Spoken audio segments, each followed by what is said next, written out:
আসলে আমার বাবাকে ঘর থেকে ফয়সাল নামে একটা লোক ফোন দিয়ে বের করছে। বের করার পর আবার বলছে কি আমার বাবার সাথে অল টাইমে লোক থাকে, কারণ আমার বাবার সেফটির জন্য অল টাইম আব্বুর সাথে লোক থাকে 20-25 জন। তখন তাদের ফোন দিতেছিল আব্বু, কিন্তু ফয়সাল বলছে কি যে ফোন দেওয়ার দরকার নেই, আমি আসি, তুই আয়। তারপরে শুনছে যে আব্বুর দোকানে তালা দিছে। এটা শুনে তো আর আব্বুর মাথা ঠিক থাকে না, কারণ আব্বুর দোকানে আব্বুতে পারমিশন না নিয়ে তারা তালা মাইরা দিছে। তাই ওইখানে যা তালাটা ভাঙা বসছে। তারপর মইন টিটু ওর আইসা আব্বুর হুমকি দিতেছে, তালা ভাঙছিস কে, আমাকে পারমিশন ছাড়া তালা ভাঙছিস কে। আব্বু বলছে কি তো আমার পারমিশন ছাড়া তুই আমার দোকানে তালা দিছিস কে। তারপরে এই কথা বলছে পরে আমার বাবাকে নিয়ে পাথর দিয়ে ছুরি দিয়ে এখানে এখানে এখানে গুলি করছে, কিভাবে নিষ্ঠুর ভাবে মারছে।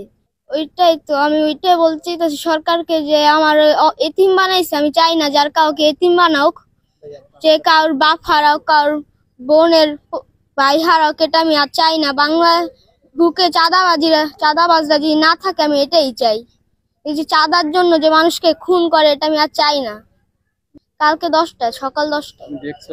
হ্যাঁ, আমাদের শেষ করে দিয়ে গেল, আমাদের কিছু করে দিতে পারে নাই।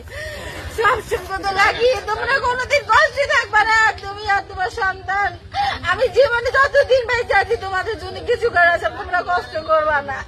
কিন্তু এমন কষ্ট দিল, উনি তো কষ্টটা দিতে চায় নাই।